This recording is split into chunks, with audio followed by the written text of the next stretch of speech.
श्री गणेशाय नमः। श्री गणेश चतुर्थी मासिक व्रत कथा। आषाढ़ कृष्ण गणेश चतुर्थी व्रत कथा।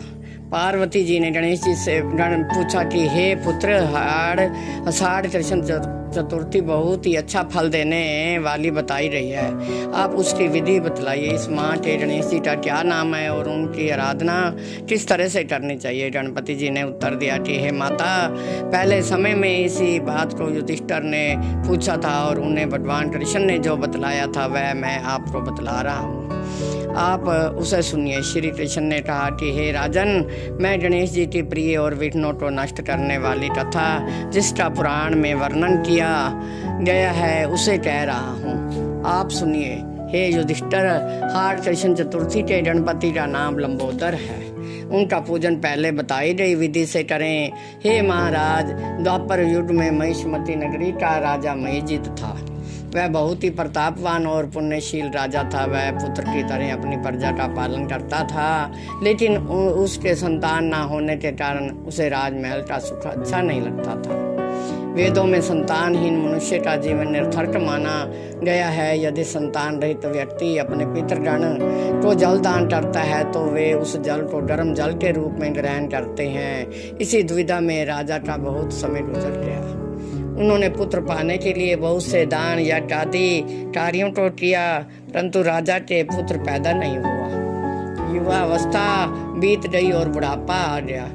इसके पश्चात राजा ने विद्वान ब्राह्मणों और प्रजा के लोगों से सलाह मशवरा किया। राजा ने कहा, हे ब्राह्मणों तथा प्रजा के लोगों, मैं संतानहीन हूँ, अब मेरी क्या गति होगी।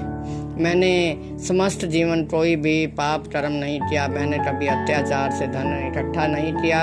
मैंने सर्वदा पुत्र की तरह प्रजा का पालन किया तथा धर्म पर चलते हुए ही राज्य किया। मैंने अपराधियों, चोर, डाकुओं को दंड दिया, पूज्य मित्रों की भोजन व्यवस्था की, गो ब्राह्मणों का भला सोचते हुए सभी पुरुषों का सम्मान किया। फिर भी हे श्रेष्ठ ब्राह्मणों, मेरे अब तक पुत्र न होने का क्या कारण है। विद्वान ब्राह्मणों ने कहा कि हे राजन, हम सब लोग ऐसा ही प्रयास करेंगे जिससे आपके कुल की वृद्धि हो। ऐसा कहकर सब व्यक्ति कोई उपाय सोचने लगे। सारी प्रजा राजा की मनोकामना की प्राप्ति के लिए ब्राह्मणों के साथ वन में चली गई। वन में जाकर वे इधर उधर घूमने लगे। तभी उन लोगों को एक श्रेष्ठ मुनि के दर्शन हुए। वे मुनि राज भोजन रहित रहकर तपस्या में लीन थे। ब्रह्मा जी के समान वे आत्मा को जीते हुए, क्रोध को जीते हुए एक दिव्य पुरुष थे। वे समस्त वेदों के जानने वाले, दीर्घायु एवं अनेक ब्रह्म ज्ञान से युक्त थे। उनका पवित्र नाम लोमश ऋषि था। प्रत्येक कल्प के अंत में उनका एक एक रोम गिरता था, अतः उनका नाम लोमश ऋषि हो गया था। ऐसे तीनों कालों के जानने वाले महर्षि लोमश को उन्होंने देखा। सब लोग उनके पास गए। उचित प्रार्थना एवं नमस्कार आदि के पश्चात सब लोग उनके सामने खड़े हो गए। मुनि को देखकर सभी लोग प्रसन्न होकर आपस में कहने लगे कि हम सबको भाग्यवश ही ऐसे मुनि के दर्शन हुए हैं। इनके उपदेश से हम सभी का कल्याण होगा। ऐसा विचार कर उन लोगों ने मुनिराज से कहा, हे ऋषिराज, हम लोगों के दुख का कारण सुनिए। अपने संशय को समाप्त करने हेतु हम लोग आपकी शरण में आए हैं। हे प्रभु, आप कोई उपाय बताइए। हे स्वामी, आपके समान महात्मा को पाकर हम लोग दूसरे आदमी से क्या कहें। आप ब्राह्मण एवं ऋषियों में श्रेष्ठ हैं। आपसे उत्तम कोई दूसरा व्यक्ति हमें दिखाई नहीं पड़ता। महर्षि लोमश ने कहा, हे महानुभावो, आप लोग यहाँ किस कारण आए हैं। मुझसे आपका क्या अभिप्राय है, साफ तौर से कहिए। मैं आपकी समस्त शंकाओं का समाधान करूंगा। तपस्वियों की तपस्या केवल दूसरों का भला करने के लिए होती है। प्रजावासियों ने निवेदन किया, हे ब्राह्मणों में श्रेष्ठ मुनि, हम जिस महान कार्य की प्राप्ति हेतु यहाँ उपस्थित हुए हैं उसे सुनिए।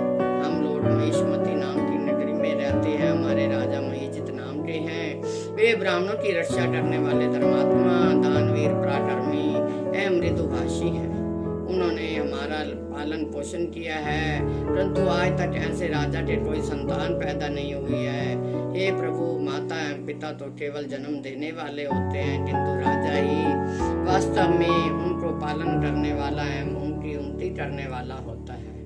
उसी राजा के हेतु हम इस घने वन में आए हैं। हे द्विज श्रेष्ठ, आप कोई ऐसा उपाय बताइए जिससे राजा को संतान की प्राप्ति हो, क्योंकि ऐसे योग्य राजा के कोई पुत्र ना हो, ये बड़े दुख की बात है। हम सब आपस में सलाह मशवरा करके इस ज्ञान वन में आए हैं। आपकी कृपा से ही हम लोगों को आपके दर्शन प्राप्त हुए हैं। हे मुनि श्रेष्ठ, कृपा करके आप हमें बतलाए।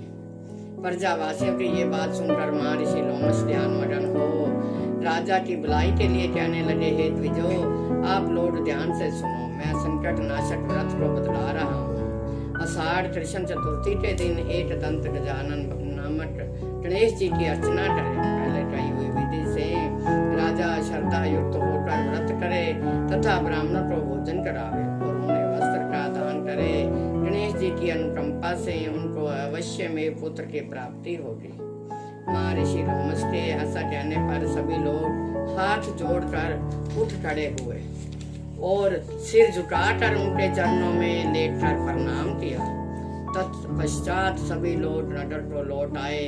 वन में जो कुछ हुआ उन सभी घटनाओं को प्रजावासियों ने राजा को बतलाया। प्रजावासियों की ये बात सुनकर यशस्वी एवं निर्बल बुद्धि वाले राजा बहुत ही प्रसन्न हुए और उन्होंने श्रद्धा पूर्वक भक्ति से विधिवत गणेश चतुर्थी का व्रत करके ब्राह्मणों को भोजन कराकर वस्त्र आदि दान में दिए। कुछ समय पश्चात रानी सुदक्षिणा के गर्भवती होने के बाद श्री गणेश जी की कृपा से राजा के यहाँ एक सुंदर और सुलक्षण पुत्र उत्पन्न हुआ। राजा ने समस्त नगर में रहने वालों को संतुष्ट करके पुत्रोत्सव किया।